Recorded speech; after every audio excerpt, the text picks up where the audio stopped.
Casimiro walang pakialam. Martin versus Prograis nagbakbakan. Ito at pag-usapan natin, pero bago ang lahat, paki-subscribe po ng channel ko. Huwag niyo na rin kalimutan i-click ang notification bell para lagi kayong una sa balita. Pag-usapan nga po natin mga kaboxing, Carl Hams Martin naka-sparring si Regis Prograis. Kitang-kita talaga kung gaano ang height difference ng dalawa, bagamat magandang experience naman talaga ito para kay Wonderboy para mas lalo siyang maging malakas at mahasa ang kaalaman sa pagbaboxing. Ito nga po ang naturang video.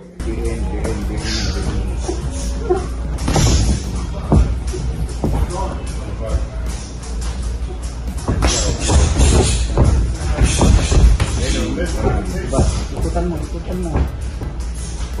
Yung konti. Samahan mo.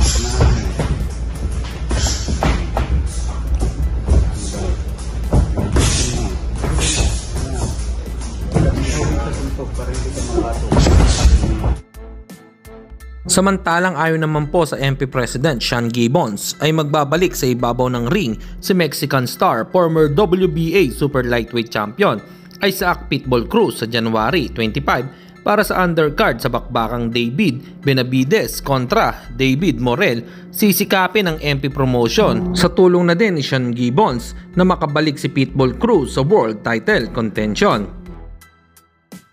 At sa kabilang balita naman tayo mga kaboxing, Cleto Reyes gloves na pinangtapos ni Casimiro kay Saul David Sanchez ay pinamigay nga lang po nito. US Navy, nakikita to, champ.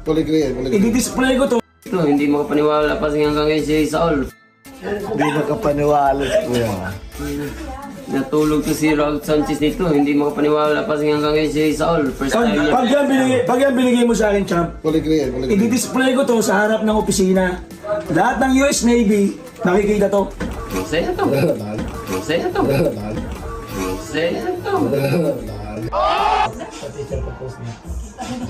Nagpasabog ng social media ngayon sa boxing, history ng boxing sa Pilipinas.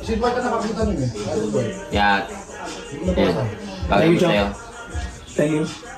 Kay Kuya.